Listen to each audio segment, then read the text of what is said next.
মাধ্যমিক পর্যায়ের শিক্ষার্থীরা পরীক্ষা ছাড়াই উত্তীর্ণ হবে পরের ক্লাসে। পড়াশোনার দুর্বলতা কাটাতে সাপ্তাহিক অ্যাসাইনমেন্ট মূল্যায়ন। 30 কর্মদিবসে সম্পন্ন করা যায় এমন একটি সিলেবাস প্রণয়ন করেছে। সিলেবাসটি এমনভাবে প্রণয়ন করা হয়েছে যেন তা পরবর্তী ক্লাসের শিক্ষণ ফল অর্জনে সহায়তা করে। শিক্ষার্থী অভিভাবকদের মিশ্র প্রতিক্রিয়া। সিটের দূরত্ব বজায় রেখে পরীক্ষাটা নেওয়া উচিত ছিল আমাদের। পরীক্ষাটা নিত, কারণ আমরা একটু হলেও পড়তাম। আগে যেভাবে পরীক্ষাটা দেওয়া হইতো ওইভাবে পরীক্ষাটা দিলে অনেক ভালো হয়। এই অটো পাসটা করছে সবার জন্যই সুবিধা হয়েছে। এখন সবার বাচ্চার কিন্তু সব দিকে মায়া আছে। ডিসেম্বর পর্যন্ত পরীক্ষা নিয়ে যদি পাশের ব্যবস্থাটা করতে, এটা আমার মতে খুব ভালো হতো। নো ওয়ান লেগ বিহাইন্ড, যে আমরা কাউকে ফেলে দিয়ে যাব না। ঢাকার বাইরে বিশ্ববিদ্যালয় ভর্তি পরীক্ষায় প্রশ্ন ফাঁস ঠেকানোর চ্যালেঞ্জ। যদি কোনো কারণে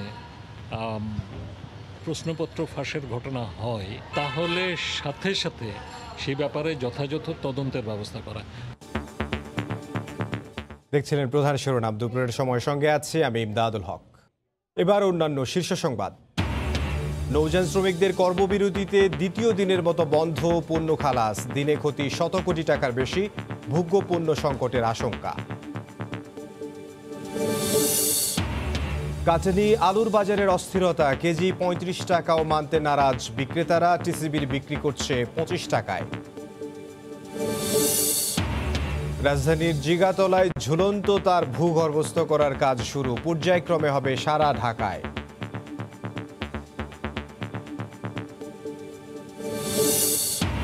হিউম্যান ট্রায়ালে অসঙ্গতি ঠেকাতে গ্লোব বায়োটেকের পাইপলাইনে আরও 2টি ভ্যাকসিন। একাধিক টিকা নিয়ে বিশ্ব স্বাস্থ্য সংস্থার তালিকাভুক্ত একমাত্র প্রতিষ্ঠান।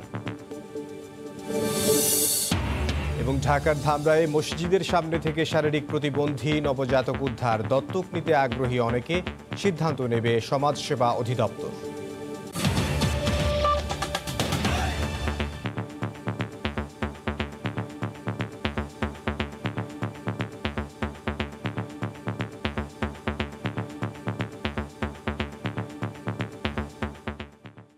করোনা মহামারীর কারণে এবছর পরীক্ষা ছাড়াই পরের ক্লাসে উত্তীর্ণ হবেন ষষ্ঠ থেকে দশম শ্রেণীর শিক্ষার্থীরা। তবে পড়াশোনার দুর্বলতা কাটাতে সাপ্তাহিক অ্যাসাইনমেন্টের মাধ্যমে মূল্যায়ন হবে। এ সময় আর কোনো পরীক্ষা বা বাড়ির কাজ দেয়া যাবে না বলেও জানানো হয় সংবাদ সম্মেলনে। তবে নতুন এই সিদ্ধান্তে শিক্ষার্থী ও অভিভাবকরা মিশ্র প্রতিক্রিয়া জানিয়েছেন।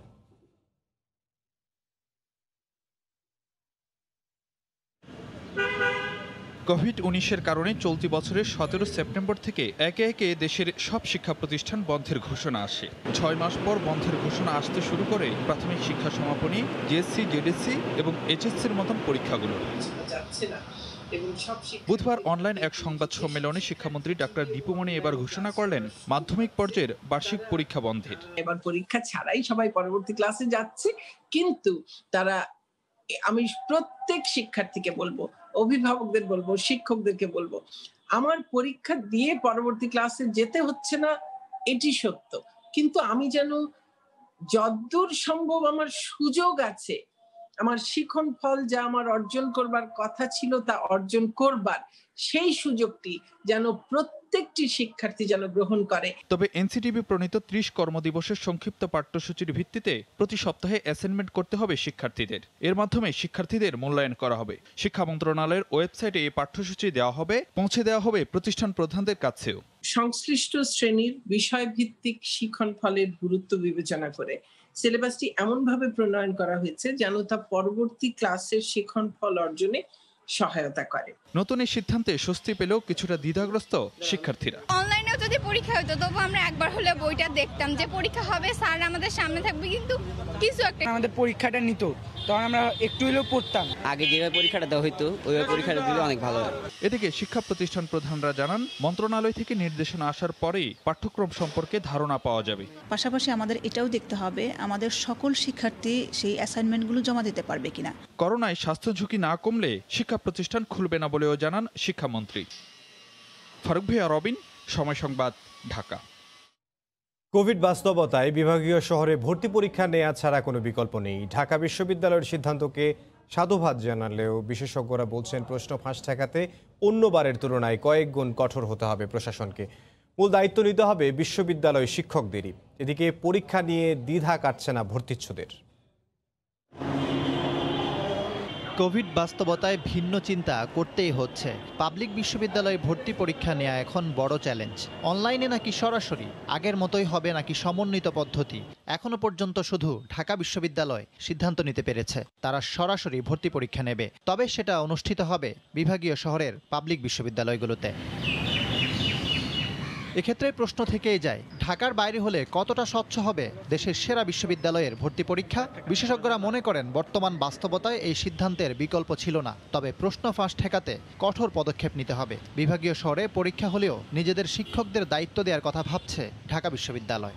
ঝুঁকির কথা যদি বলেন, সেই ঝুঁকি থাকে। আর তাছাড়া ঢাকা বিশ্ববিদ্যালয়ের ভেতর থেকে যে প্রশ্নপত্র ফাঁস হয় না, এটাও তো মনে করার কোনো কারণ নাই। হ্যাঁ, যেটা দরকার সেটা হচ্ছে যে সতর্কতা অবলম্বন করা। আর যদি কোনো কারণে প্রশ্নপত্র ফাঁসের ঘটনা হয়, তাহলে যেন সাথে সাথে বা এরকম অভিযোগ উত্থাপিত হয়, তাহলে সাথে সাথে সেই ব্যাপারে যথাযথ তদন্তের ব্যবস্থা করা। অস্বীকার করার যে সংস্কৃতি আমাদের, সেটাকে পরিহার করা দরকার। প্রশ্ন দেয়া, প্রশ্ন খোলা, প্রশ্ন রুম পর্যন্ত পৌঁছানো, এই ধরনের যে সব জায়গাতে রিস্ক আছে বলে আমরা মনে করব, সব জায়গাতেই ঢাকা বিশ্ববিদ্যালয়ের শিক্ষক জড়িত থাকবে, অন্য হাতে আমরা দিব না। বিভাগীয় শহরে পরীক্ষার সিদ্ধান্তকে সাধুবাদ জানাচ্ছেন বেশিরভাগ শিক্ষার্থী, তবে ভিন্ন মত আছে কারো কারো। তারা যে সিদ্ধান্ত নিয়েছে অনলাইন থেকে অফলাইনে পরীক্ষা নেবে সরাসরি, এটা নিঃসন্দেহে প্রশংসনীয় একটা উদ্যোগ। ডিভিশন ওয়াইজ যে পরীক্ষার যে বিষয়টা, এটা আমাদের জন্য অনেক লাভজনক হয়েছে। প্রতিটা বিভাগে যখন যাওয়া আসা প্রশ্নটা আনা হবে, তখন একটা রিস্কটা থেকে যাচ্ছে। পরীক্ষার মান বন্টনেও পরিবর্তন আসছে। 100 নম্বরের পরীক্ষায় লিখিত 50, এমসিকিউ 30 এবং এসএসসি ও এইচএসসির উপর 20 নম্বর। অধ্যাপক মেজবা কামাল মনে করেন আগের পরীক্ষার উপর কোনো নম্বরই রাখা উচিত নয়। একটা হচ্ছে স্কুল কলেজ, একটা হচ্ছে মাদ্রাসা, আর একটা হচ্ছে ইংলিশ মিডিয়াম। তো যেহেতু 3টা স্ট্রিম 3 রকমের, এবং তার থেকে যদি আপনার নাম্বার অ্যাডমিশন টেস্টে যুক্ত করা হয়, তাহলে কোনো না কোনো স্ট্রিমের ছেলেমেয়েরা বঞ্চিত হবে। গতবারের মতনই যে এমসিকিউতে যারা পাশ করবে সবার খাতা দেখা হবে না, একটা নির্দিষ্ট সংখ্যক খাতাটা রেশিও করে নিয়ে দেখা হবে। এটা কমানো হয়েছে এবং চিন্তা আছে যে পরীক্ষার সময়টাও যদি একটু কমানো যায়। ডিনস কমিটির সুপারিশের ভিত্তিতে বিশ্ববিদ্যালয়ের একাডেমিক কাউন্সিল ভর্তি পরীক্ষার চূড়ান্ত রূপরেখা নির্ধারণ করবে। ইকরাম হোসাইন, সময় সংবাদ, ঢাকা। নৌযান শ্রমিকদের ধর্মঘটের কবলে পড়ে দেশের আমদানি বাণিজ্যে মারাত্মক বিপর্যয় নেমে আসছে। পণ্য খালাস না করে বিদেশি জাহাজগুলো অলস বসে থাকায় দিনে শত কোটি টাকার বেশি ক্ষতির মুখে পড়তে হচ্ছে বলে দাবি সংশ্লিষ্টদের। সেই সাথে ধর্মঘট দীর্ঘস্থায়ী হলে শিল্পের কাঁচা মাল এবং ভোগ্যপণ্য সংকটের আশঙ্কাও রয়েছে। শাখাউজ্জিপুর ক্যামেরায় বিস্তারিত জানাচ্ছেন কমল দে। গত দুদিন ধরে চট্টগ্রাম বন্দরে বহির্নোঙরে পণ্য খালাস বন্ধ থাকায় 9 লাখ মেট্রিক টন পণ্য নিয়ে অলস বসে আছে 40টির বেশি বিদেশি জাহাজ। নির্ধারিত সময়ের বেশি বন্দরে অবস্থান করায় এসব জাহাজকে প্রতিদিন 10 থেকে 15,000 মার্কিন ডলার জরিমানা গুনতে হয়। এর ফলে আর্থিক ক্ষতির পাশাপাশি বিদেশি জাহাজ মালিকদের কাছে ইমেজ সংকটের মুখে পড়ছে চট্টগ্রাম বন্দর। এই 4 লাখ ডলারের বা তার থেকে অধিক টাকা, এটা কিন্তু আমাদের দেশ থেকে কিন্তু বিদেশে আপনার যে শিপিং লাইনের যে মালিক পক্ষ আছে তাদেরকে কিন্তু পাঠাতে হবে। অর্থাৎ আমাদের এক হিসাবে এই যে এতগুলো টাকা, এই টাকাগুলো কিন্তু আমাদের দেশ থেকে আপনার এই ড্যামারেজ হিসাবে চলে যাবে। যেহেতু খালাস করতে পারছে না, তাহলে বিদেশি জাহাজ আর্থিকভাবে ক্ষতিগ্রস্ত হচ্ছে এবং এই ক্ষতির কারণে তখন পরবর্তীতে অন্য জাহাজ পাঠাতে ওরা অনীহাবোধ করবে। বন্দর কেন্দ্রিক পণ্য পরিবহনের জন্য লাইটারের জাহাজ রয়েছে প্রায় 3000। বহির্নোঙরে অবস্থানরত মাদার ভেসেল থেকে প্রতিদিন অন্তত 1.5 লাখ মেট্রিক টন পণ্য দেশের বিভিন্ন ঘাট এবং নদী বন্দরে পৌঁছে দেয় লাইটারের জাহাজগুলো। কিন্তু ধর্মঘটের কারণে কোথাও কোনো পণ্য খালাস হচ্ছে না। হঠাৎ করে ডিজাপশন হলে এবং এটা 2-3 দিন যদি বেশি যায়, 2-3 দিন যদি লাগে আরও, তাহলে সেইখানে স্বাভাবিকভাবে মার্কেটে একটা ক্রাইসিস হবে এবং জিনিসপত্রের একটা ঊর্ধ্বগতির দিকে চলে যেতে সম্ভাবনা আছে। আনলোডিং বন্ধ থাকার পরিপ্রেক্ষিতে দেখা যাবে যে এর অ্যাকচুয়ালি যে ইম্প্যাক্ট সেটা ভোক্তাদের উপরে গিয়ে পড়বে। তবে শ্রমিকরা বলছেন নিরুপায় হয়ে আন্দোলনে নেমেছেন।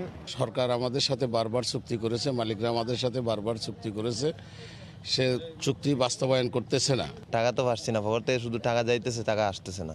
এই জাহাজ যে বন্ধ, বাংলাদেশ সরকার চাইলেই এটা সম্ভব, যে কোনো মুহূর্তে এটা সমাধান করা। বাংলাদেশের আমদানি পণ্যের 40% বেশি পরিবহন করে লাইটারের জাহাজগুলো। একই সাথে আমদানিকৃত তেল পরিবহন করা হয় লাইটার ওয়েল ট্যাঙ্কারের মাধ্যমে। কমল দে, সময় সংবাদ, চট্টগ্রাম। এ বিষয়ে আমরা বিস্তারিত জানবো। চট্টগ্রামের কর্ণফুলী বাংলাবাজার ঘাট এলাকায় আছেন সহকর্মী কমল দে, যোগ দেব তার সঙ্গে। কমল। এমদাদ, পণ্যবাহী শত শত লাইটারের জাহাজ কিন্তু চট্টগ্রাম বন্দরের পার্শ্ববর্তী 17টি ঘাটে অবস্থান করছে। গত দুদিন ধরে তারা এক বিন্দু পণ্য খালাস করতে পারেনি। শুধু বন্দরের যে ঘাটগুলি সেগুলি নয়, বন্দরের বহির্নোঙরে যে অবস্থানত 40টি জাহাজ থেকে কিন্তু আজকে প্রায় 1.5 লক্ষ টনের বেশি পণ্য খালাস হওয়ার কথা ছিল, সেটা গত দুদিন ধরে বন্ধ। কোনো পণ্য কিন্তু বহির্নোঙরে খালাস হচ্ছে না। সবগুলো মাদার ভেসেল কিন্তু অলস বসে আছে বন্দরের বহির্নোঙরে, এবং লাইটারের জাহাজগুলো কিন্তু অলস বসে আছে ঘাট সহ বিভিন্ন এলাকায়। এবং শুধু লাইটারের জাহাজ থেকে ওয়েল ট্যাঙ্কার যেগুলো রয়েছে, যারা জ্বালানি বা অন্যান্য তেল বহন করে, সেই ওয়েল ট্যাঙ্কারগুলো কিন্তু ঘাটের মধ্যে অলস বসে আছে, তারা কোনো রকম পণ্য খালাস করছে না। শ্রমিকরা বলছে যতক্ষণ না পর্যন্ত তাদের দাবি মানা হবে না, তারা এই আন্দোলন থেকে সরে আসবে না। অর্থাৎ একটি উভয়মুখী সংকটে পড়েছে। আর এর ফলে কিন্তু যেটি সবচেয়ে বড় সমস্যা পড়েছে দেশের আমদানি খাত, কারণ আমদানিকৃত পণ্য কিন্তু সবচেয়ে বেশি পরিবহন হয় এই লাইটারের জাহাজের মাধ্যমে। এই লাইটার জাহাজগুলো কোনো রকম কাজ না করায় কিন্তু এইসব পণ্য তারা কোথাও পাঠাতে পারছে। এর ফলে কিন্তু একটি সংকট সৃষ্টি হতে পারে এমন শঙ্কা রয়েছে। আপনারা জানেন যে যেসব মাদার ভেসেল বাল্ক পণ্য নিয়ে বহির্নোঙরে আসে, তারা মূলত গম, সিমেন্ট এবং অন্যান্য যে মালামাল সেগুলি কিন্তু বহির্নোঙরে খালাস হয়। সেই বহির্নোঙর থেকে লাইটারের জাহাজে করে এই বন্দরের 17টি ঘাট, পাশাপাশি বিভিন্ন নদী বন্দর এবং অন্যান্য ঘাটগুলিতে সেগুলি পৌঁছে দিয়ে আসে। কিন্তু যেহেতু ধর্মঘট চলছে, সেরকম কোনো পণ্য মাদার ভেসেল থেকেও নামছে না। এবং যেসব লাইটারের জাহাজ গত দুদিন আগে বহির্নোঙর থেকে ফিরেছিল, তারা কোনো পণ্য খালাস করছে না। এই লাইটারের জাহাজের ধর্মঘটের পরে আরেকটি প্রতিক্রিয়া পড়েছে ঘাট শ্রমিকদের মধ্যে। এখন ঘাট শ্রমিকরা কিন্তু বেকার হয়ে পড়েছে, তাদের কোনো বেতন নাই। তারা মূলত যখন পণ্য লাইটারের থেকে খালাস করে, তখন তারা বেতনটি পায়। যেহেতু লাইটারের শ্রমিক থেকে পণ্য খালাস হচ্ছে না, ঘাট শ্রমিকরা বেকার অবস্থার মধ্যে ঘাটে দিন যাপন করছে। অর্থাৎ একটি উভয় সংকটে পড়েছে দেশের অর্থনীতির ক্ষেত্রে। যারা আমদানিকারক রয়েছেন, যারা ব্যবসায়ী রয়েছেন, তারা দ্রুত এই সংকট সমাধান চান, এবং তারা বলছেন যত দ্রুত সংকট সমাধান হবে, ততই অর্থনীতি বা যে করোনাকালীন সংকট কাটে যে অর্থনীতি ঘুরে দাঁড়াচ্ছিল, তারা আর কাটাতে পারছে না। তো এই সংকট কাটানোর জন্য এখন এই ধর্মঘটে দ্রুত তারা অবসান চান। এবং কারণ না হলে যে বিদেশি জাহাজগুলো অবস্থান করছে, তাদেরকে কিন্তু প্রতিদিন 10 থেকে 15,000 মার্কেট ডলার জরিমানা গুনতে হচ্ছে। তো আমরা এখন পর্যন্ত আমার কাছে ছিল নূতন শ্রমিক ধর্মঘটের কারণে যে অর্থনীতির বিপর্যয়ের কবলে পড়ছে, আমদানি খাত বিপর্যয়ের কবলে পড়ছে, তার সর্বশেষ। চট্টগ্রাম থেকে কমল দে যোগ দিয়েছিলেন। রাজধানী ঢাকা সহ সারা দেশের কোথাও পাইকারি ও খুচরা পর্যায়ে সরকার নির্ধারিত দামে আলু বিক্রি হচ্ছে না। ব্যবসায়ীদের দাবি, বাড়তি দামে আগেই কেনা থাকায় সরকার নির্ধারিত দামে আলু বিক্রি সম্ভব নয়। দাম কমতে আরও 2 থেকে 3 দিন লাগবে। এদিকে সরকারের বেঁধে দেয়া দামে আলু বিক্রি না করলে কাল থেকে আইনগত ব্যবস্থা নেওয়ার কথা জানিয়েছে ভোক্তা অধিকার সংরক্ষণ অধিদপ্তর। একদিন বন্ধ রাখার পর ভোর থেকে ক্রেতা বিক্রেতার হাঁকডাকে মুখর হয়ে ওঠে কাউরান বাজারের আলুর আড়ত। কম দামে আলু কিনতে নগরীর বিভিন্ন স্থান থেকে মুদি দোকানদার, হোটেল রেস্তোরাঁর কর্মচারীরা বৃহত্তম এই পাইকারি বাজারে ছুটে আসলেও হতাশ তারা। সরকার নির্ধারিত 30 টাকার আলু কিনতে হয় 40 থেকে 42 টাকা দরে। দাম দিচ্ছি সে দামে তো আমরা এখনো পাইনি। আমার কাছ থেকে 200 টাকা পালা নিল, 40 টাকা পার কেজি। আমার ব্যস্ত হবে 45 টাকা কেজি। আলু আছে বাট ওনারা দিবে না। আচ্ছা ভাইয়া কেন দিবেন না? বললো যে আমরা যে দামে সরকার বেঁধে দিয়েছে এই দামে দেওয়া যাবে না। পাইকারি ব্যবসায়ীদের দাবি, কম দামের আলু এখনো বাজারে আসেনি, তাই লোকসান দিয়ে বিক্রি সম্ভব নয়। আর সিন্ডিকেট করে আলুর দাম বাড়ানো হয়েছে বলে অভিযোগ ক্রেতাদের। এই মালটি হলো আগের মাল, যেগুলো আগের মাল, আর মাল নাই আমার শেষ, এই জন্যে এই দামে বেচতে শেষ। সরকারি রেটে আমরা বেচতে পারতেছি না, আমরা এই রেটে কিনতে পারবো না, আমরা বিক্রি করতে পারবো না। আমরা তো লুসকান্দা, গরিব মানুষ লুসকান্দা বেচতে পারবো না। একদিন গেলই বা নিয়ন্ত্রণ আসবে বাজার। সরকার বলতেছে যে 30 টাকা আলু বেচবো, 30 টাকা আলু কিনে যায় না, 30 টাকা বিক্রি করবো কিভাবে? আলু তো টোটালে নাই, সব সিন্ডিকেট হয়ে গেছে। দেশের কোথাও সরকার নির্ধারিত দামে আলু বিক্রি হচ্ছে না। এই অবস্থায় ভোক্তা অধিকার সংরক্ষণ অধিদপ্তর বৃহস্পতিবার থেকে ব্যবস্থা নেওয়ার হুঁশিয়ারি দিয়েছে। প্রান্তিক পর্যায়ে যেটি কোল্ড স্টোরে আজকে আমাদের পদক্ষেপ থাকবে কঠোর, একেবারে কঠোর। 27 টাকার বেশি কোথাও থেকে বেরোতে দেওয়া হবে না। আর এই যে এখানে এসে খুচরা পর্যায়ে সেটি আমরা পর্যায়ক্রমে, যেমন আগামীকালকে পাইকারিতে শক্ত হয়ে যাব, পরের দিন খুচরা পর্যায়ে, কারণ এর মধ্যে আগের আলুগুলো তাদের চলে যাবে। আর সেই সাথে বাজার তদারকি জোরদার করার কথা জানান কৃষিমন্ত্রী। এই 2-1 দিনের মধ্যেই বাজার মনিটরিংটাকে আরও অনেক জোরদার করব। এ ব্যাপারে ক্যাবিনেটকে করা হয়েছে এবং আরও জোরালোভাবে এটাকে করা হবে। তা আপনারা জানেন যে একটা খোলা বাজার অর্থনীতিতে, মুক্ত বাজার অর্থনীতিতে বল প্রয়োগ করে এটা করা যায় না। এদিকে বুধবার থেকে 25 টাকা কেজি দরে আলু বিক্রি শুরু করেছে টিসিবি। হাজিরা শিউলি, সময় সংবাদ, ঢাকা। রাজধানীতে ঝুলন্ত তার অপসারণ করে ভূগর্ভস্থ করার কাজ শুরু হয়েছে। এই মুহূর্তে জিগাতলায় আছেন সহকর্মী হরিপদ সাহা, যাব তার কাছে। হরি,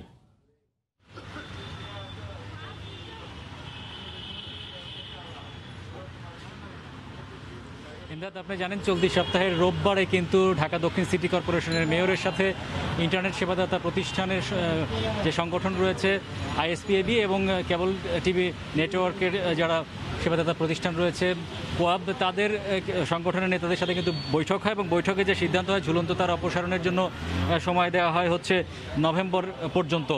তো সেই কাজের লক্ষ্য নিয়ে কিন্তু আজকে 2 দিন পরে আইএসপিএবি এবং কোয়াবের পক্ষ থেকে রাজধানীর ধানমন্ডির জিগাতলায় কিন্তু কাজ শুরু হয়েছে রাস্তা খোঁড়াখুড়ির, এবং এই রাস্তা খুঁড়ে লাইনগুলোকে যে ঝুলন্ত তার রয়েছে সেই তারগুলোকে রাস্তার নিচে দিয়ে নেয়ার প্রক্রিয়া কিন্তু শুরু হয়। আইএসপিএবি এবং কোয়াবের নেতারা আমাদেরকে যেটা জানালেন সেটা হচ্ছে যে মূলত কাজ হবে রাতের বেলায়, যাতে এখানকার জনগণের কোনো ভোগান্তি না হয়, রাস্তায় কোনো যানজট তৈরি না হয়। এবং 2টা প্রক্রিয়ায় তারা বললেন, একটা হচ্ছে যেসব জায়গায় রাস্তা খোঁড়া সহজ অর্থাৎ মাটি রয়েছে সেই সব জায়গায় ওপেন হেডের মাধ্যমে কিন্তু তারা খুলবেন, এবং যেসব জায়গায় ওভার পাস করতে হবে অর্থাৎ রাস্তা পার হতে হবে সেইগুলো কিন্তু মাটির নিচ দিয়ে প্রায় 3 মিটার নিচ দিয়ে ড্রিলিং করে কিন্তু তারা এই তারগুলোকে ওখান থেকে পাস করাবেন বলে আমাদেরকে জানিয়েছেন, যাতে রাস্তা অক্ষত থাকে। এই প্রক্রিয়ায় রাস্তা খোঁড়াখুড়ির যে ক্ষতি হবে সেই ক্ষতিপূরণের টাকা কিন্তু সিটি কর্পোরেশন নেবে না, কিন্তু বাকি যে অর্থ ব্যয় হচ্ছে লেবার খরচ থেকে শুরু করে তার টানার সব যাবতীয় খরচ কিন্তু 2 প্রতিষ্ঠানই ব্যয় নির্বাহ করবে। তো তারা যেটা বলছেন যে আশা করা যাচ্ছে নভেম্বরের মধ্যে মূল সড়কের যে ঝুলন্ত তারের যে তার মুক্ত হবে, কিন্তু অন্যান্য যেসব শাখা সড়ক রয়েছে, গলি রয়েছে, সেই সব তার মুক্ত করতে হয়তো আরেকটু সময় লাগবে, এবং কোনো জায়গায় আসলেই তার মুক্ত করা সম্ভব হবে কিনা তা নিয়েও কিছুটা সংশয় রয়েছে। তো ইমদাদ, এই ছিল আমার কাছে সবশেষ খবরাখবর। রাজধানীর জিগাতলা থেকে যোগ দিয়েছিলেন হরিপদ সাহা। করোনা ভ্যাকসিন প্রসঙ্গ এবার। শুধু ভ্যানকোভিড নয়, হিউম্যান ট্রায়ালে যে কোনো অপ্রত্যাশিত পরিস্থিতি মোকাবিলায় আরও 2টি ভ্যাকসিন আছে পাইপলাইনে। ভ্যানকোভিড নিয়ে আত্মবিশ্বাসী হলেও নিজেদের প্রস্তুতিতে ঘাটতি রাখতে চায় না বাংলাদেশের গ্লোব বায়োটেক। রাশেদ লিমন জানাচ্ছেন বিস্তারিত। করোনা মুক্তির পথ খুঁজছে গোটা বিশ্ব। এরই ধারাবাহিকতায় ভ্যাকসিন ট্রায়ালে সবার আগে এগিয়ে রাশিয়ার স্পুটনিক 5 ক্লিনিক্যাল ট্রায়ালের 3য় ধাপের শেষ পর্যায়ে তারা। সমানতালে এগিয়ে যাচ্ছে যুক্তরাষ্ট্রের ফাইজার আর মডার্না, জার্মানির বিয়নটেক, আছে চীনের সিনোভ্যাকও। একই গতিতে এগিয়েও ক্লিনিক্যাল ট্রায়ালে কিছুটা জটিলতায় খানিকটা পিছিয়ে পড়েছে যুক্তরাজ্যের অক্সফোর্ডের ভ্যাকসিন। অন্যদিকে এই দূরে একেবারে পিছিয়ে নেই বাংলাদেশের ভ্যাকসিন ভ্যানকোভিড। নিজেদের পাট চুকিয়ে সিআরওর মাধ্যমে মানবদেহে প্রয়োগের অনুমতির অপেক্ষায় তারা। বিশ্ব স্বাস্থ্য সংস্থার তালিকাভুক্তি আরও আত্মবিশ্বাসী করেছে এর গবেষকদের। স্টেপ বাই স্টেপ আমরা যেভাবে অ্যাডভান্স করেছি, যেভাবে আসলে হওয়া উচিত সেই জিনিসগুলোই হয়েছে, এবং সেটার ফলশ্রুতিতেই আজকে WHO আমাদের ভ্যাকসিন ক্যান্ডিডেটকে এনলিস্ট করেছে। গ্লোব বায়োটেক তারাই একমাত্র কোম্পানি হিসেবে 3টা ভ্যাকসিন ক্যান্ডিডেটকে এনলিস্ট করাতে পেরেছে WHO-তে। তো এটা একটা অনেক বড় ব্যাপার, এটা একটা গর্বের জায়গা। তবে মানবদেহে প্রয়োগের পর দেখা দিতে পারে নানা অসঙ্গতি, যেমনটা হয়েছিল অক্সফোর্ডের। এমন অপ্রত্যাশিত ঘটনা মোকাবেলায় কতটা প্রস্তুত গ্লোব? প্রতিষ্ঠানটি বলছে তাদের রয়েছে বিকল্প পরিকল্পনাও। এটা প্রিক্লিনিক্যাল স্টাডি যখন হবে 3টা, তাহলে আমরা একটা কম্পারিজন করতে পারবো যে 3টার মধ্যে কোনটা বেশি কার্যকর। হ্যাঁ, তখন আমরা সেটাকে বেশি এমফেসাইজ করতে পারবো। যে বিশ্বের অনেক দেশই কিন্তু একটা ক্যান্ডিডেট নিয়ে কাজ করতেছে, এটা একটা পর্যায়ে যায় সেটা বিভিন্ন পার্শ্বপ্রতিক্রিয়ার কারণে এটা স্থগিত হয়ে যাচ্ছে, কিন্তু আমরা সেক্ষেত্রে আমাদের কোনো ভয় নেই, কারণ আমাদের পরবর্তীতে আরেকটা ব্যাকআপ প্ল্যান আছে আমাদের। বিশ্ব স্বাস্থ্য সংস্থার ওয়েবসাইটে গ্লোবই একমাত্র প্রতিষ্ঠান যার একাধিক ভ্যাকসিন তালিকাভুক্ত আছে। রাশেদ লিমন, সময় সংবাদ, ঢাকা। রাজধানীর পঙ্গু হাসপাতালে অভিযান চালিয়ে দালাল চক্রের 11 সদস্যকে আটক করেছে র্যাব। আমরা সে বিষয়ে বিস্তারিত জানবো। সেখানে আছেন সহকর্মী কামরুজ্জামান মামুন। মামুন,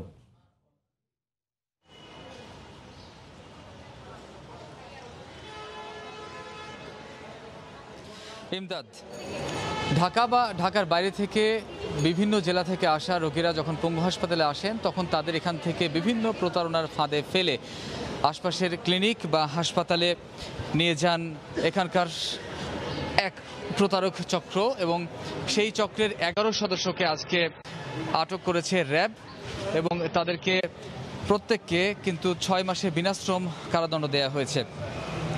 র্যাব যেটি বলছে, র্যাবের নির্বাহী ম্যাজিস্ট্রেট পলাশ কুমার বসুর নেতৃত্বে এই অভিযানটি পরিচালনা হয় এবং তিনি যেটি জানিয়েছেন যে এইখানে যারা প্রতারণার সঙ্গে জড়িত যে রোগীরা আসে তাদেরকে বিভিন্ন ব্যক্তিগত প্রাইভেট ক্লিনিকে নিয়ে যাওয়া হয় এবং সেই প্রাইভেট ক্লিনিকে নেওয়ার পরে তাদেরকে বিভিন্ন মেয়াদে বিভিন্নভাবে তাদের কাছ থেকে টাকা পয়সা বিভিন্ন অজুহাতে বিভিন্ন রোগবালাইয়ের কথা বলে নিয়ে নেওয়া হয় এবং এর সাথে যে এই পঙ্গু হাসপাতালের যদি কেউ জড়িত থাকে তাদেরও আসলে খুঁজে বের করা হয় এবং যে হাসপাতাল এবং ক্লিনিকে নিয়ে যাওয়া হয় সেই হাসপাতাল এবং ক্লিনিকের বিরুদ্ধে অভিযান চলবে বলে জানানো হয়েছে। তো যাদেরকে আজকে আটক করা হয়েছে তাদের সঙ্গে আমরা কথা বলেছি এবং তারা যেটি বলছেন যে তাদের কেউ কেউ ওই বিভিন্ন ব্যক্তিগত যে হাসপাতাল রয়েছে সেই হাসপাতাল থেকে অনেককে নিয়োগ দেওয়া রয়েছে যে তারা পঙ্গু হাসপাতাল থেকে রোগী সংগ্রহ করে তাদের ওই যে হাসপাতাল সেই হাসপাতালে নিয়ে যাবে, সেক্ষেত্রে তারা 1000 বা 2000 টাকা করে প্রত্যেকটি রোগী প্রতি তারা পাবেন। এভাবেই তারা আসলে পঙ্গু হাসপাতালে কাজ করত, যেখানে আসলে ঢাকা এবং ঢাকার বাইরে থেকে আসা রোগীরা ভোগান্তির শিকার হতেন এবং এখানে যে সহজে সরকারি হাসপাতালে যে সহজে বা স্বল্প মূল্যে চিকিৎসা পাওয়ার কথা সেই চিকিৎসা না পেয়ে তারা কিন্তু প্রতারণার ফাঁদে পড়ে অন্য হাসপাতালে যেয়ে কিন্তু বিড়ম্বনার শিকার হতেন এবং তারা সর্বশান্ত হতেন। ইমদাদ। রাজধানীর আগারগাঁওয়ের পঙ্গু হাসপাতাল থেকে যোগ দিয়েছিলেন কামরুজ্জামান মামুন। দুপুরের সময় আরও থাকছে। সন্ধ্যার পর মণ্ডপে ঢুকতে পারবে না দর্শনার্থীরা, সার্বজনীন পূজা কমিটির ঘোষণা। পশ্চিমবঙ্গে মণ্ডপে প্রবেশে নিষেধাজ্ঞায় রায় পুনর্বিবেচনার আপিল খারিজ।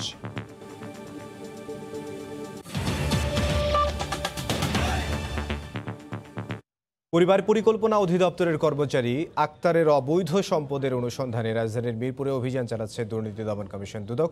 সেখানে আছেন সহকর্মী রাশেদ লিমন, যাব তার কাছে। লিমন,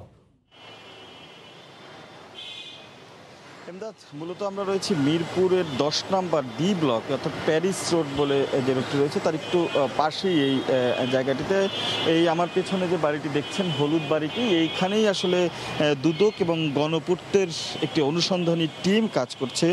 মূলত স্বাস্থ্য অধিদপ্তরের পরিবার পরিকল্পনার এক কর্মচারী, 4র্থ শ্রেণীর কর্মচারী, তার বাড়ি এটি এবং তিনি যদি কাজ বলি যে পরিবার পরিকল্পনা অধিদপ্তরের যে বিভিন্ন জায়গায় স্বাস্থ্য সচেতনমূলক যে ভিডিওগুলো প্রচার করে থাকে সেই ভিডিওগুলো যদি সহজ বাংলায় বলি সেগুলো চালানোর দায়িত্ব, অর্থাৎ প্রজেক্টর বলি বা অন্য যে কোনোভাবে যে ভিডিওগুলো দেখানো হয় সেই ভিডিওগুলো উনি আসলে অন অফ করে চালিয়ে প্রজেক্টরের মাধ্যমে চালিয়ে দেখেন। কিন্তু সেই কর্মচারীর সম্পদের যে বিবরণী দুদক পেয়েছে তা আসলেই অনেকটা অস্বাভাবিক। এই যে বাড়িটি 6তলা বাড়িটিতে তার রয়েছেই, এর পাশাপাশি কিন্তু এই ঠিক সামনে 2 গলি পরেই তার আরও একটি ভবনে একটি পুরো একটা 6তলা ফ্ল্যাট রয়েছে।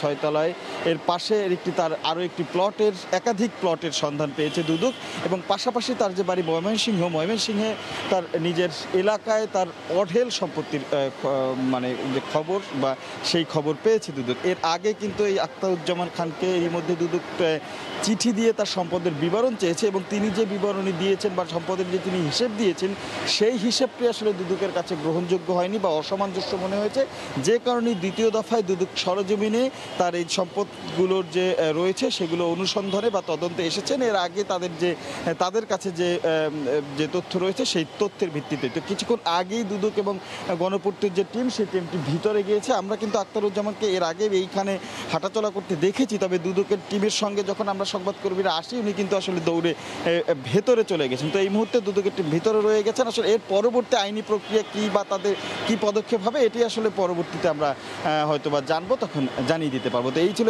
এখনকার মতো আমার কাছ থেকে দেওয়ার মতো তথ্য। ইমদাদ। মিরপুরে দুদক অভিযান চালাচ্ছে সে খবর আমাদেরকে জানাচ্ছিলেন সহকর্মী রাশেদ লিমন। রূপপুর পারমাণবিক বিদ্যুৎ কেন্দ্রের চুল্লি পাত্র রাশিয়া থেকে বাংলাদেশে পৌঁছেছে গতকাল। প্রক্রিয়া শেষে জাহাজ থেকে তা খালাস চলছে। সে খবর জানাতে এই মুহূর্তে মোংলা বন্দরে আছেন সহকর্মী তরিকুল ইসলাম, যাব তার কাছে।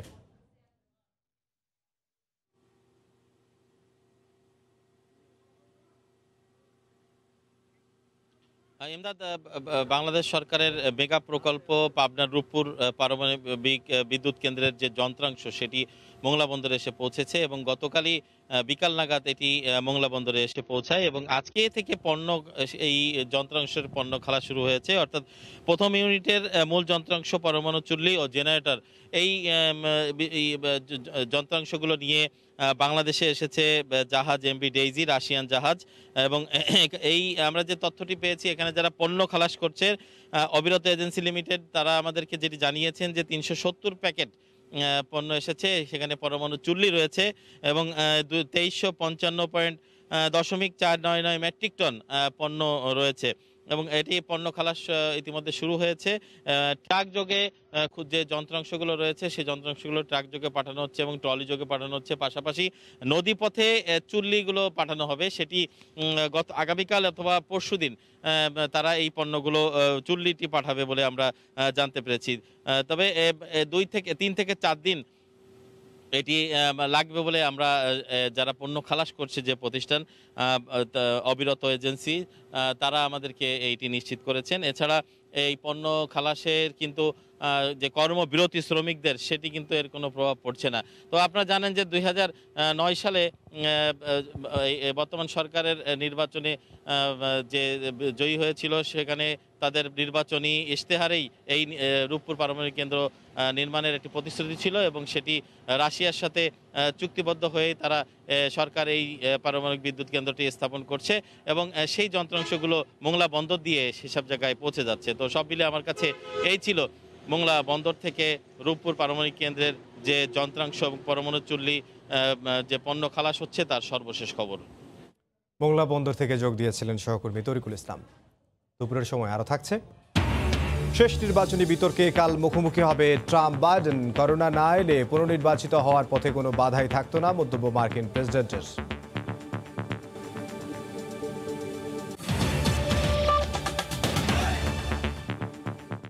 সন্ধ্যার পর সারা দেশের পূজা মণ্ডপে দর্শনার্থীরা প্রবেশ করতে পারবে না বলে জানিয়েছে ঢাকা মহানগর সার্বজনীন পূজা কমিটি। সকালে শারদীয় দুর্গোৎসব নিয়ে রাজধানীর ঢাকেশ্বরী জাতীয় মন্দির প্রাঙ্গণে সংবাদ সম্মেলনে কথা জানান সংগঠনের সভাপতি মিলন কান্তি দত্ত। সন্ধ্যা আরতির পরে মন্দিরে দর্শনার্থী ঢুকতে পারবেন না। ব্রাহ্মণ যে আরতিটা করছেন মণ্ডপে মায়ের সামনে দাঁড়িয়ে, এই ঢাকঢোল পিটিয়ে বাইরে ধূপতি দিয়ে আরতি করা এটা নয়, কিন্তু ডিসকারেজ করা হচ্ছে যে তারা সন্ধ্যার পরে লোকজন না আসে। মন্দিরে যারা কর্তব্য দায়িত্বে থাকবে তারা অবশ্যই থাকবেন, ভলান্টিয়ার যারা নিরাপত্তার ক্ষেত্রে যারা ব্যস্ত আছেন তারা অবশ্যই থাকবেন, তাদের সামাজিক দূরত্ব মেনটেন করে বা মাস্ক টাস্ক করে ইত্যাদি ইত্যাদি যেগুলো আছে সামাজিক এই ব্যবস্থাগুলো নিয়ে। এদিকে পশ্চিমবঙ্গে পূজা মণ্ডপগুলোয় দর্শনার্থী প্রবেশের নিষেধাজ্ঞার রায় পুনর্বিবেচনার আবেদন খারিজ করে দিয়েছেন কলকাতার হাইকোর্ট। এ বিষয়ে বিস্তারিত জানবো, কলকাতা থেকে যোগ দিচ্ছেন সহকর্মী সুব্রত আচার্য। সুব্রত। ইমদাদ, আপনাকে ধন্যবাদ। ইমদাদ, আমরা যখন সোমবার কলকাতা হাইকোর্টের বিচারপতি দুজন অরিজিৎ বন্দ্যোপাধ্যায় এবং সঞ্জীব বন্দ্যোপাধ্যায় যেভাবে এই পুজো বন্ধের যে সিদ্ধান্ত দিয়েছিলেন, তাদের যে দৃঢ়তা ছিল, সেখানেই কিন্তু পরিষ্কার ছিল বিষয়টি যে তারা চাইছেন যে এই কোভিড মোকাবেলা করার জন্য, অর্থাৎ কোভিড পরিস্থিতি যাতে, করোনা পরিস্থিতি যাতে আর সামনের দিকে পিক না হয়, তার জন্য আদালত বদ্ধপরিকর। তবুও আদালতের দরজা সব ক্ষেত্রে সবার জন্য খোলা থাকে। সেই দরজাটা খোলা রেখেছিলেন তারা, যে পুজো সংগঠন যারা করেন, ফোরাম ফর দুর্গাপুজো উৎসব কমিটি কলকাতা, তাদের পক্ষ থেকে যদি কোনো পুনর্বিবেচনার রায় আসে সেটি তারা গ্রহণ করবেন এবং সেই রকম ভাবেই কিন্তু এটা গৃহীত হয়েছে গতকালকে। এবং গতকালকে প্রথম দফায় শুনানি হয়েছে, কোনো অবজারভেশন হয়নি। আজকে কিছুক্ষণ আগে শুনানি হয়েছে এবং তারা তাদের অবস্থান থেকে কিন্তু এক চুলো নড়েনি, কিছু শিথিলতা এনেছেন, কিন্তু তারা বলছেন যে কোভিড বাস্তবতায় অবশ্যই স্বাস্থ্য যে সচেতনতা সেইটি অনেক বড় উৎসব, এখানে মুখ্য নয়। সুতরাং মানুষকে বেঁচে থাকতে হবে, সুস্থ থাকতে হবে এবং সেই বিধি মেনেই তাদের চলতে হবে। আপনি জানেন যে এমন দশমীর একটি সিঁদুর খেলার রীতি রয়েছে, সিঁদুর খেলা পর্যন্ত মণ্ডপের ভেতরে নিষিদ্ধ করেছেন এই কলকাতা হাইকোর্টের বিচারকদ্বয়। এক্ষেত্রে পরিষ্কার যে কোভিড বিধি মেনে যারা আসতে চান পুজো দর্শনার্থী বেরোন একান্তই, তারা অবশ্যই যেরকম ভাবে তাদের আগে নির্দেশনা সেই নির্দেশনা মেনেই কিন্তু ছোট মণ্ডপের ক্ষেত্রে 5 মিটার, বড় মণ্ডপের ক্ষেত্রে 10 মিটার দূরে দাঁড়াবে। তবে হ্যাঁ, কিছু শিথিলতা করেছেন। আগে মণ্ডপের মানে পুজো আয়োজকদের যে যারা থাকেন তাদের ক্ষেত্রে 15 জনের একটি সীমা বেঁধে দেওয়া হয়েছিল আদালতের তরফ থেকে, সেই সীমাটা একটু বাড়িয়ে দেওয়া হয়েছে। এখানে বলা হয়েছে বড় মণ্ডপে যারা আয়োজনের সঙ্গে যুক্ত তাদের 60 জন এবং ছোট মণ্ডপের ক্ষেত্রে 45 জন কিন্তু আসতে পারবে। ঝাঁকি কিন্তু মণ্ডপের মধ্যে অ্যালাউ তারা প্রবেশাধিকার দিয়েছেন। তো এই ছিল ইমদাদ ভারতের পশ্চিমবঙ্গে যে পুজো নিয়ে যে আদালতের রায় আমার কাছে থাকা তার সবশেষ। ইমদাদ, কলকাতা থেকে যোগ দিয়েছিলেন সুব্রত আচার্য। বাগেরহাটে বেড়েছে সব ধরনের সবজির সরবরাহ, তবে দাম ক্রেতাদের নাগালের বাইরে রয়েছে। ভোরের আলো ফোটার সঙ্গে সঙ্গে জেলার বিভিন্ন প্রান্ত থেকে সবজি নিয়ে পোলের হাটে আসেন কৃষকরা। তাদের উৎপাদিত সবজি কিনতে এখানে ভিড় করেন দূর দূরান্ত থেকে আসা পাইকার ও ক্রেতারা। তবে কৃষকরা সবজির ভালো দাম পেলেও ক্রেতাদের ক্রয় ক্ষমতার বাইরে। এর কারণ হিসেবে আলু মজুত করে দাম বাড়িয়ে দেওয়ার সিন্ডিকেটকে দুষছেন ক্রেতারা। প্রতি কেজি শসা বিক্রি হচ্ছে 40 টাকায়, মিষ্টি কুমড়া 30 টাকা, ঝিঙা 30 টাকা, মালঞ্চ 20 টাকা ও বরবটি 50 টাকায় বিক্রি হচ্ছে। এছাড়াও প্রতি পিস লাউ 25 থেকে 30 টাকা এবং চাল কুমড়া 20 থেকে 25 টাকায় বিক্রি হচ্ছে। ঢাকার ধামরায়ে মসজিদের সামনে থেকে শারীরিক প্রতিবন্ধী নবজাতক উদ্ধার করা হয়েছে। ছেলে শিশুটি সুস্থ রয়েছে বলে জানিয়েছেন চিকিৎসক। নবজাতকটি দত্তক নিতে আগ্রহী অনেকে, তবে আদালতের সিদ্ধান্তে শিশুটিকে দত্তক দেওয়া হবে বলে জানিয়েছে সমাজসেবা অধিদপ্তর। মঙ্গলবার রাতে ধামরাইয়ের একটি মসজিদের সামনে নবজাতক একটি ছেলে শিশুকে কান্নারত অবস্থায় দেখতে পান স্থানীয়রা। খবর পেয়ে ঘটনাস্থল থেকে শিশুটিকে উদ্ধার করে ধামরাই স্বাস্থ্য কমপ্লেক্সে ভর্তি করে পুলিশ। শিশুটিকে দত্তক নিতে আগ্রহী এক দম্পতি বুধবার দুপুর পর্যন্ত বুকে আগলে রাখেন। ফুটফুটে শিশুটিকে পেতে আকুতি জানান তারা। বাজারে ইসলাম ব্যাংকের ওই মসজিদে পাইছি, এখন আমারই সন্তান এলে এক রাতে যে ময়া হয়েছে আমার এখনো আমার সন্তানই। শারীরিকভাবে পায়ে প্রতিবন্ধী বাচ্চা, কিন্তু তার অন্যান্য সব ভালো আছে, তার লাংস ভালো আছে, বাচ্চার সবকিছু ভালো আছে। সুনির্দিষ্ট প্রক্রিয়ার মাধ্যমে শিশুটিকে সমাজসেবা অধিদপ্তরের কাছে বুঝিয়ে দেওয়া হয়েছে বলে জানিয়েছে পুলিশ।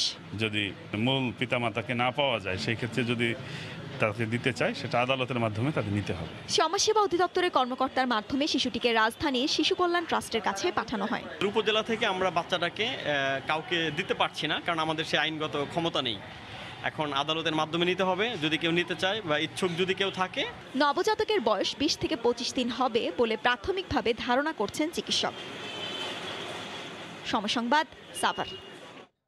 দেশের বাইরের খবর জানাবো। বৃহস্পতিবার যুক্তরাষ্ট্রের টেনেসির ন্যাশভিলে শেষ নির্বাচনী বিতর্কে অংশ নেবেন মার্কিন প্রেসিডেন্ট ডোনাল্ড ট্রাম্প ও ডেমোক্র্যাট প্রার্থী জো বাইডেন। বুধবার পেনসিলভেনিয়ায় এক সমাবেশে প্রেসিডেন্ট ট্রাম্প মন্তব্য করেছেন, করোনা মহামারী না হলে পুনর্নির্বাচিত হওয়ার ক্ষেত্রে কোনো বাধার মুখে পড়তেন না তিনি। মার্কিন অর্থনীতি অতীতের যে কোনো সময়ের থেকে শক্তিশালী বলেও মন্তব্য করেন ট্রাম্প। অন্যদিকে নিজের নির্বাচনী প্রচারণায় ট্রাম্পের সমালোচনা অব্যাহত রেখেছেন জো বাইডেন।